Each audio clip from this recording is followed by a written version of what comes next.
Bonjour encore les amis, nous revenons sur ce que Dieu est en train de dire à ton sujet. Je vais vous dire quelque chose. En écoutant toutes les nouvelles, il y a d'autres qui se préparent au chaos. Il y a des familles qui se préparent à pleurer. Mais nous sommes des porteurs de la bonne nouvelle. Je vous apporte la bonne nouvelle. Nous avons déclaré que cette année, dans le ministère Christ en Action, c'était l'année des exploits et des gloires. C'était l'année des exploits et des gloires. Et je suis en train de dire cela aux gens, je le répète, que Dieu n'est pas limité par le temps. Dieu ne vit pas dans le temps, mais lui, il vit dans l'éternité. Alors parfois tu es là, tu me regardes, tu me diras, mais pasteur, moi toute l'année vient de s'écouler, je n'ai pas vu ce que je voulais voir. Anyway, Dieu n'est pas limité par le temps. Tu dois te préparer pour 2026. Si tu n'as pas réussi en 2025, prépare-toi pour 2026. Nous tous, on voulait voir des choses parfois en 2025. J'en ai vu des choses qui se sont accomplies, mais il y a d'autres choses jusqu'à présent. Je n'ai pas encore vu, mais loué soit le nom du Seigneur. Je ne suis pas bloqué par ce que je ne vois pas. Moi, je marche par la foi et je continue de proclamer que ce que j'appelle à l'existence va finir par venir parce que c'est la foi. C'est ma foi. La Bible dit que cela me soit fait selon ma foi. Et c'est la foi qui amène à l'existence des choses qui n'existent pas. Hébreux chapitre 11, verset 6. La Bible dit que celui qui s'approche de Dieu croit que Dieu existe et qu'il est le rémunérateur. Croit que Dieu est. Celui qui s'approche de Dieu croit que Dieu est. Il est. Il est. Non pas il existe, il est. Il est. Et la Bible dit que Dieu est le payeur de quiconque s'approche de lui avec confiance. Mon ami, la plupart des choses que nous avons vues dans notre ministère, dans tous les domaines, c'est à cause de la foi. Simple comme d'un petit enfant. Une simple foi. Une foi simple comme un enfant. Vous vous rendez compte? Ce jeune garçon qui est parti à la croisade, allez lire cela dans les évangiles. Il est parti avec 2 poissons et 5 pains. C'était son repas, ce jeune garçon. Et finalement, on pose la question, les apôtres s'adressent à Jésus en disant, écoutez, renvoyez cette foule-là, renvoyez-les, qu'ils retournent chez eux, parce que sinon ils vont cramer ici dans le désert. On est en plein désert. Vous savez, il y a beaucoup de personnes qui pensent qu'en traversant des moments de désert dans nos vies, que tout ne sera pas possible. Alors on entre dans l'impossibilité, alors que Dieu, il est le Dieu des possibilités. Dieu n'est pas limité par le désert. La parole de Dieu n'est pas limitée par ton désert. Tu te rends compte? Les apôtres disent à Jésus, mais Seigneur, libère le peuple parce que sinon ils vont mourir de faim. Ça fait quelques jours, ils sont en train de te suivre, mais ils n'ont pas encore mangé. Et Jésus-Christ dit, donnez-leur à manger vous-même. Mais tu te rends compte quand on parle de 5000 hommes, calculez un peu, il y a combien de femmes, combien d'enfants? Les amis, apprenons à lui faire confiance. Finalement, on trouve un jeune garçon, un petit garçon qui avait 2 poissons et 5 pains. Vous vous rendez compte, il fallait que ce jeune garçon accepte de relâcher ces 2 poissons et 5 pains.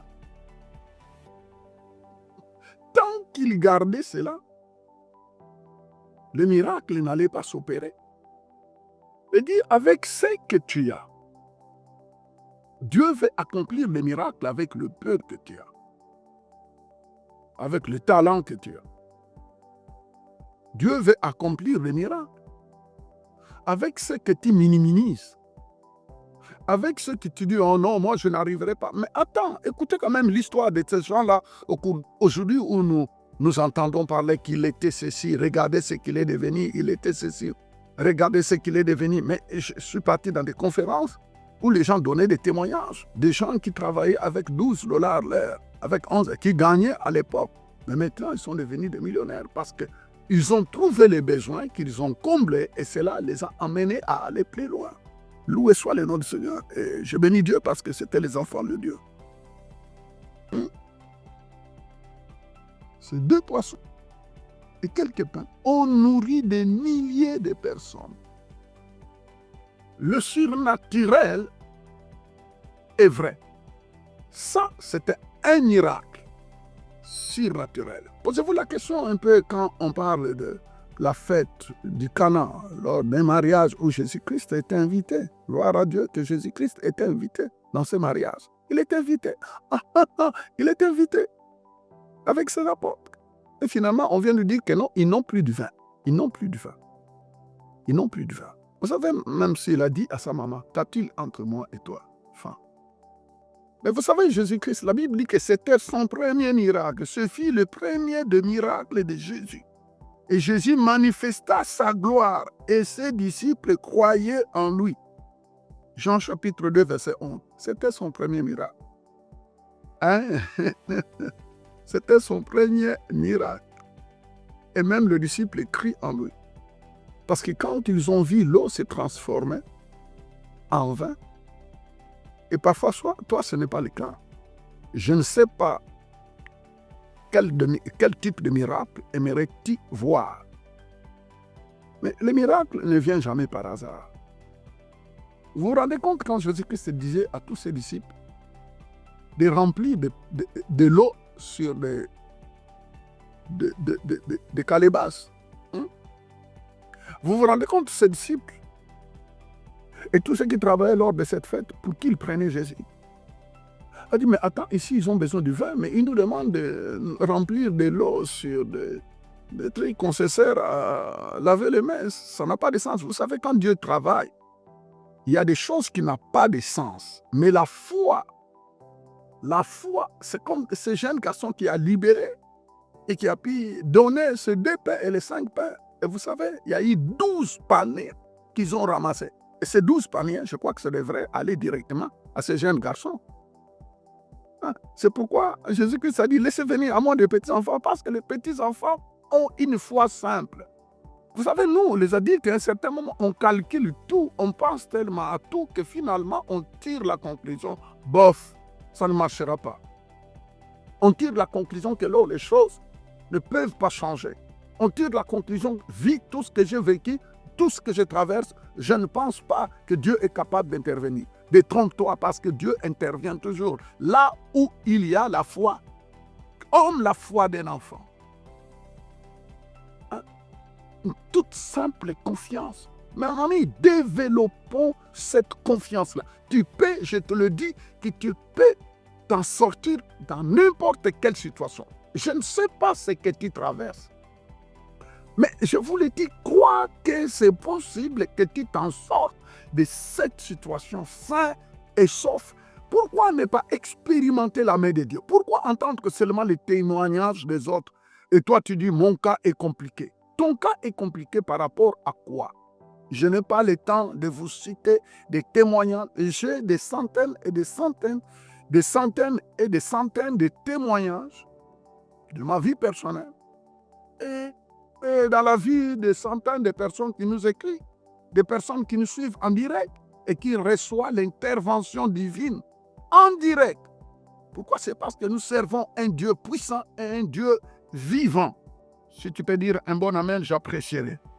Vous savez, tu te rends compte, Moïse, il va chercher la face de Dieu à Mont Sinaï. Alors, il se retrouve devant un buisson qui était complètement enflammé, mais qui ne se brûlait pas. C'était du surnaturel. Le buisson était complètement enflammé, mais ça ne se brûlait pas. Je vais te dire quelque chose. En ces derniers temps, en ces dernières semaines qui nous restent avant d'entrer en 2026, s'il vous plaît, cherche la face de Dieu. OK? Sois déterminé à chercher la face de Dieu. Moïse a vu du surnaturel. Le surnaturel est vrai. Mon ami, le surnaturel, je voulais conclure aujourd'hui en disant que le surnaturel est vrai. Vous vous rendez compte? L'histoire de Anne. Anne avait besoin d'un enfant. Et la science, certainement, lui a dit que toi, tu n'auras jamais d'enfant. Mais Anne, la Bible dit qu'il entra dans le temple. Et vous savez qu'au moment où elle cherchait la face de Dieu, même Élie a dit, mais à toi, comment peux-tu être saoulé très tôt le matin? Vous vous rendez compte? On lui a traité de quelqu'un d'ivre très tôt le matin. Mais la dame répond que non, je ne suis pas ivre de l'alcool. Mais c'est la douleur de mon cœur. Elle était humiliée par sa rivale. Qui elle pondait, non, elle donnait naissance. Elle donnait naissance. Elle avait la facilité d'avoir des enfants. Mais Anne avait des problèmes. Vous savez, dans la vie, il y a d'autres. Hein, dans leur vie, quand vous regardez leur vie, vous direz, mais lui, tout est facile. Oh, ne vous en faites pas. La maison auquel tu ne passes pas la nuit, tu ne sais pas ce qu'il y a là-dedans.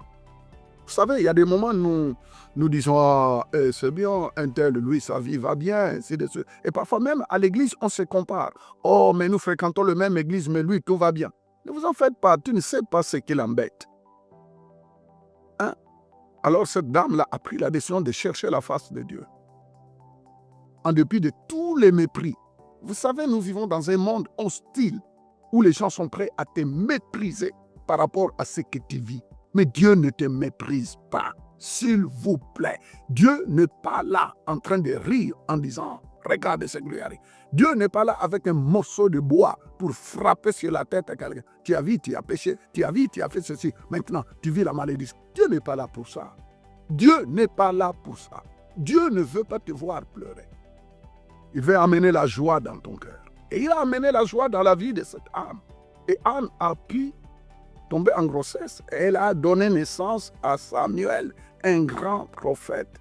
Regardez-moi, ce qui vient de Dieu, même quand ça prend le temps, ça finit par se présenter. Alors sois quelqu'un qui connaît c'est quoi ça, la persévérance et la patience. Aujourd'hui, je ne vais pas enseigner sur ça. Mais crois au surnaturel. Surnaturellement, Anne a eu un enfant. Un jour, j'étais en train de prêcher, je crois, dans les Antilles, au stade de Bémao, où j'avais demandé à toutes les femmes qui n'arrivaient pas à avoir des enfants de venir. Je priais pour eux. Vous savez, ils étaient presque 67. À ma grande surprise, sur les 67, presque 60 ont pu avoir leur bébé cette année-là. Loué soit le nom du Seigneur. Dieu est capable de faire au-delà de ce que tu penses. Au fait, je suis en train de faire ces petits sports tout simplement pour exciter ta foi, pour libérer votre foi. Hein? Ce sont des toutes petites exhortations que j'ai décidé de flasher pour que cela vous fasse du bien, que ta foi soit libérée. Mon ami, ne sois pas découragé. Croyez au surnaturel parce que tout est possible à celui qui croit. Vous voyez pourquoi j'en suis en train de lancer l'appel. Hein? Nous entrons en un temps intense de chercher la face de Dieu. Nous croyons, le Seigneur a dit cherchez-moi et vous me trouverez, je me révèle à quiconque me cherche. Alors, pour ceux qui aimeraient bien me suivre en direct, tapez sur www.christenaction.com www.christenaction.com. OK? Ou bien vous pouvez me suivre dans International Fofi Ministry. International Fofi Ministry. Les amis, je reviens avec force. Priez pour toutes sortes de cas. Et maintenant même que tu es en train de me suivre, dans cette toute petite exhortation, tu peux recevoir ton miracle. Je crois au surnaturel. Faites confiance au Seigneur. Et que la main de Dieu te touche. Que Dieu te repère de là où tu es. Reçois ton miracle dans le nom puissant de Jésus. Je dis reçois ton miracle, mais dans chaque domaine de ta vie et dans le nom merveilleux de mon Seigneur et Sauveur, Jésus. Alors préparez-vous à suivre d'autres sports dans les jours à venir parce que vous allez en recevoir.